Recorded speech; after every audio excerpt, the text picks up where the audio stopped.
नमस्कार. Cook with Sneha लांबरेमध्ये तुम्हा सर्वांचे अगदी मनापासून स्वागत आहे. जेव्हा बाजारात थंडीच्या सीझनमध्ये मस्त अशी फ्रेश, हिरवीगार, ताजी-ताजी मेथीची भाजी दिसते, तेव्हा आपल्याला लगेचच ती भाजी विकत घ्यायचं मन होतं. पण एवढ्या भाजीचं काय करायचं ह्याचा विचार पडतो. सारखी-सारखी मेथीची भाजी बनवून खाऊन तर आपण कंटाळून जातो.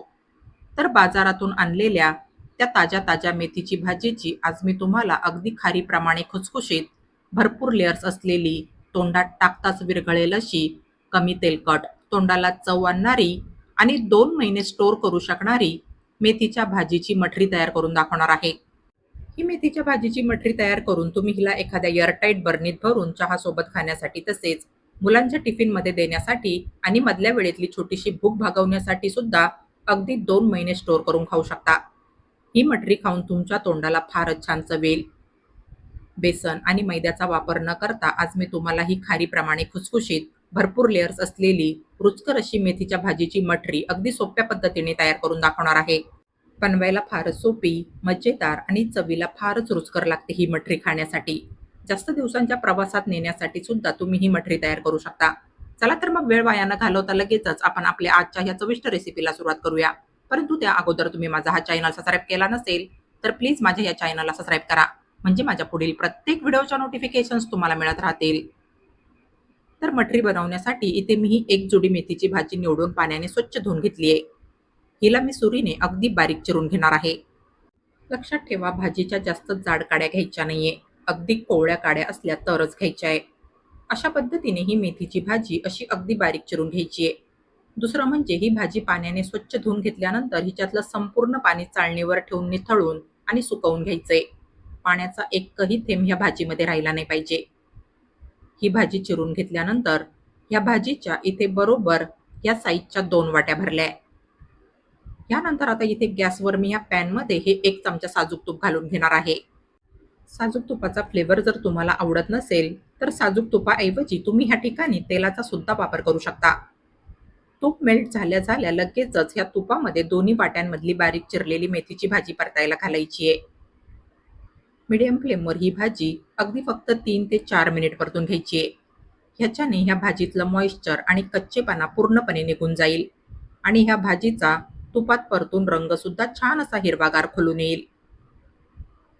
हे पहा, अशा पद्धतीने ही भाजी आपण ह्या ठिकाणी मीडियम फ्लेमवर 3 ते 4 मिनिट परतून घेतली आहे. हिला सुटलेलं पाणी पूर्णपणे आटवून घ्यायचंय. यानंतर आता इथे या बाउलमध्ये मी हे 1.25 वाट्या गव्हाचं पीठ घालून घेणार आहे. ज्या वाटीने आपण बारीक चिरलेली मेथीची भाजी घेतली होती त्याच वाटीने ह्या ठिकाणी मी हे गव्हाचं पीठ मोजून घेतलंय. यानंतर ह्याच्यामध्ये मी 2 चमचे बारीक रवा घालून घेणार आहे. या रव्यामुळे मठरी मस्त अशी खुसखुशीत बनून तयार होते. पण रव्याचा अति जास्त सुद्धा वापर करायचा नाहीये. त्याच्याने तुमची मठरी तेलकट तर होईलच, पण मठरी मस्त अशी खारीप्रमाणे खुसखुशीत न होता कडक तयार होईल. यानंतर आता ह्याच्यामध्ये मी हे छोटा अर्धा चमचा हिंग घालून घेणार आहे. यासोबतच अर्धा चमचा ओवा हातावर असा थोडासा चोळून ह्याच्यामध्ये घालायचा आहे. म्हणजे या ओव्याचा सुगंध आणि चव आपल्या मठरीमध्ये छान उतरेल. यानंतर इथे मी हे 1 चमचा जिरं थोडंसं खलबत्त्यात कुटून बारीक करून घेतलंय. तर हे खलबत्त्यात कुटलेलं जिरं सुद्धा मी ह्याच्यामध्ये घालून घेणार आहे. या जिऱ्याचा सुद्धा फ्लेवर मठरीला फारच छान येतो. यानंतर 1 चमचा सफेद तीळ, अर्धा चमचा पिठी साखर, चवीनुसार अर्धा चमचा मीठ, छोटा अर्धा चमचा हळद, अर्धा चमचा कुटलेली काळी मिरीची पूड, चवीनुसार 1 चमचा लाल तिखट आणि 2 चमचे साजूक तूप मी ह्याच्यामध्ये घालून घेणार आहे. हे सर्व जिन्नस एकदा असे चांगले मिक्स करून घ्यायचे. साजूक तुपाऐवजी तुम्ही ह्याच्यामध्ये तेलाचा सुद्धा वापर करू शकता. पण साजूक तुपाचा फ्लेवर मठरीला फारच छान येतो. बस तर आता ही पॅनमध्ये साजूक तुपामध्ये परतून घेतलेली सगळी मेथीची भाजी आपण ह्याच्यामध्ये घालून घेऊया. सुरुवातीला मेथीची भाजी ह्या इतर घटकांसोबत व्यवस्थित मिक्स करून घ्यायची आहे. थोडं-थोडं पाणी घालून ह्याचा आपण घट्ट असा उंडा मळून घेणार आहोत. हे पहा, हा मठरीचा उंडा एवढा घट्ट मळून घ्यायचा आहे. ह्याच्यातल्या सर्व घटकांचा फ्लेवर एकजीव होण्यासाठी आणि ह्याच्यातला रवा भिजून येण्यासाठी ह्याच्यावर घट्ट झाकण ठेवायचंय आणि ह्याला कमीत कमी 15 मिनिट भिजत ठेवायचंय. जोपर्यंत आपला मळलेला उंडा भिजत आहे तोपर्यंत इथे मी ह्या बाउलमध्ये हे 4 चमचे कॉर्नफ्लोअर घालून घेतले. आता ह्याच्यामध्ये मी 2 चमचे साजूक तूप घालून मिक्स करून घेणार आहे. ह्याची आपल्याला घट्ट पेस्ट तयार करून घ्यायची आहे. कॉर्नफ्लोअर ऐवजी तुम्ही ह्या ठिकाणी मैदा किंवा मग तांदळाची पिठी सुद्धा वापरू शकता आणि साजूक तुपाऐवजी तुम्ही ह्या ठिकाणी तेल सुद्धा वापरू शकता. बस हा साठा म्हणजेच ही पेस्ट अशी एवढी घट्ट तयार करून घ्यायची आहे. इथे एकीकडे आपला हा उंडा सुद्धा आपण 15 मिनिट भिजवून घेतलाय. ह्याला पुन्हा एकदा चांगलं असं मळून घ्यायचंय. हे पहा, ह्याला मळून चांगलं असं प्लेन करून घ्यायचंय. बस तर आता ह्याचे मी चपातीच्या उंड्याचे साईजचे उंडे तयार करून घेणार आहे. मळलेल्या ह्या सगळ्या उंड्याचे असे छोटे छोटे उंडे एकदाच करून ठेवायचे, म्हणजे आपल्याला ह्याच्या चपात्या लाटून ह्याची मटरी फटाफट बनवायला सोपं जाईल. हे पहा, इथे मी हे सगळे एकसारख्या साईजचे उंडे तयार करून घेतले.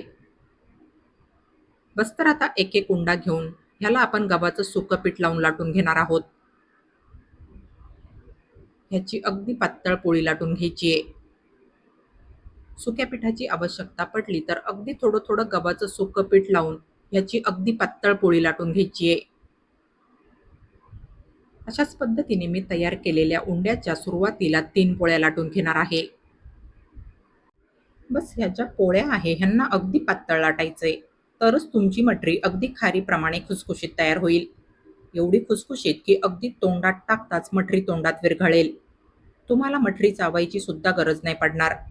अगदी हलक्या हाताने मटरीचा सहज चुरा होईल. एवढी खुसखुशीत तयार होते ही मटरी. बस तर आता 3 पोळ्या लाटून घेतल्यानंतर पहिल्या पोळीला हा तयार केलेला साठा लावून घ्यायचा आहे.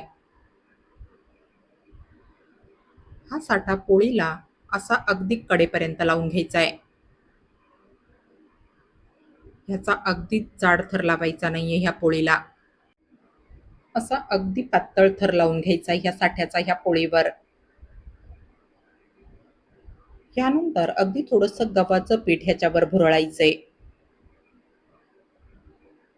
यानंतर आता लाटलेली दुसरी पोळी या पहिल्या पोळीवर अशा पद्धतीने ठेवायची आहे.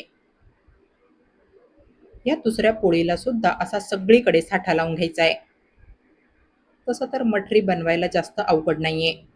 प्रत्येक सामग्रीचं अगदी अचूक प्रमाण घेऊन काही महत्त्वाच्या टिप्स फॉलो करून मटरी बनवली तर मटरी 100% परफेक्ट बनून तयार होते. दुसऱ्या पोळीला साठा लावून घेतल्यानंतर आता पुन्हा ह्या दुसऱ्या पोळीच्या वर असं थोडंसं गव्हाचं पीठ भुरळायचंय. यानंतर आता ह्या दुसऱ्या पोळीच्या वर आपण ही लाटलेली तिसरी पोळी सुद्धा ठेवून घेणार आहोत. सेम पहिल्या 2 पोळ्यांप्रमाणेच या तिसऱ्या पोळीला सुद्धा सुरुवातीला साठा लावून घ्यायचा आहे आणि त्याच्यावर थोडंसं गव्हाचं पीठ भुरळायचंय. तसं तर ही मटरी बनवायला फारच मजेशीर आणि सोपी आहे. तुम्ही ही मटरी दिवाळीच्या फराळी पदार्थांमध्ये सुद्धा बनवू शकता. नक्कीच दिवाळीचे गोड गोड पदार्थ खाल्ल्यानंतर ही चवदार मटरी खाऊन तुमच्या तोंडाला फारच छान चव येईल. बस तर आता अशा 3 पोळ्या एकावर एक ठेवून घेतल्यानंतर ह्यांचा असा एकत्र पकडून घट्ट रोल तयार करून घ्यायचा आहे. लक्षात ठेवा ह्या रोलच्या आतमध्ये गॅप नाही राहायला पाहिजे. त्यासाठी ह्याचा रोल बनवताना ह्याला असं अगदी घट्ट बनवायचंय.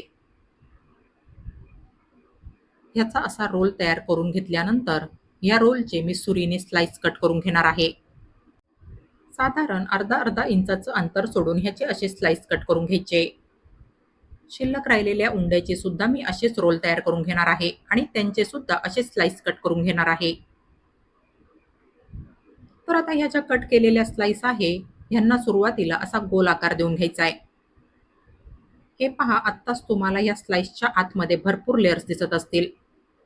ह्याच्यामुळेच तर खरं म्हणजे आपल्या मटरीला खारीप्रमाणे खूप साऱ्या लेयर्स पडणार आहे आणि त्याच्याने आपली मटरी तळून अगदी खारीप्रमाणे खुसखुशीत होणार आहे. ह्यांना असं हाताने दाबून थोडंसं चपटं करून घ्यायचंय. ह्या सगळ्या स्लाइस मी अशाच तयार करून घेणार आहे. तर आता ह्या ज्या स्लाइस आहे ह्यांना मी लाटण्याने लाटून घेणार आहे. ह्या स्लाइस लाटून ना जास्त जाड ठेवायच्या आहे ना पातळ करायच्या आहे. हे पहा, साधारण ह्या स्लाइस अशा एवढ्या पातळ लाटून घ्यायच्या आहे. ह्या स्लाइस लाटताना जर तुम्हाला सुक्या पिठाची गरज पडली, तर थोडंसं गव्हाचं सुकं पीठ लावून तुम्ही ह्या स्लाइस लाटू शकता. मला ह्या स्लाइस लाटायला सुक्या पिठाची अजिबात गरज पडलेली नाहीये. ह्यांना मी गव्हाचं सुकं पीठ न लावताच लाटून घेतलंय. तर हे पहा, अशा पद्धतीने मी सगळ्या स्लाइस लाटून घेणार आहे. तयार केलेल्या उंड्यांच्या सगळ्या स्लाइस अगोदरच लाटून घ्यायच्या आहे आणि एक-एक करून ह्यांना तेलात तळायला सोडायचंय. मठरी तेलात तळायला सोडण्या अगोदर तेल चांगलं गरम करून घ्यायचंय आणि मगच मठरी तेलामध्ये तळायला सोडायची आहे. तेलात बसतील तेवढ्या मठऱ्या तेलात तळायला सोडल्यानंतर गॅसची फ्लेम लो करायची आहे आणि अगदी लो फ्लेमवर या मठऱ्या तेलामध्ये अधूनमधून उलटसुलट करून दोन्ही बाजूने छानपैकी तळून घ्यायच्या आहे. मठरी तेलात तळायला घातल्यानंतर सुरुवातीला 3 ते 4 मिनिट ह्यांना अजिबात टच करायचं नाहीये. जेव्हा ह्या आपोआप तेलावर तरंगायला लागतील, तेव्हाच ह्यांना पलटी करून घ्यायचंय. हे पहा, आत्ताच तुम्हाला ह्यांना खूप साऱ्या लेयर्स दिसत असतील. ही मठरी तळून फारच खुसखुशीत होते. तेव्हा ह्यांना अगदी अलगद असं पलटी करून घ्यायचंय आणि ह्यांच्या दोन्ही बाजू अगदी खुसखुशीत होईपर्यंत ह्यांना ह्या तेलामध्ये तळून घ्यायचंय. तर हे पहा, इथे ह्या तेलाचं फसफसणं पूर्णपणे बंद झालंय. म्हणजेच आपल्या ह्या मठऱ्या तेलामध्ये अगदी आतपर्यंत छानपैकी तळून झाल्याय असं समजावं.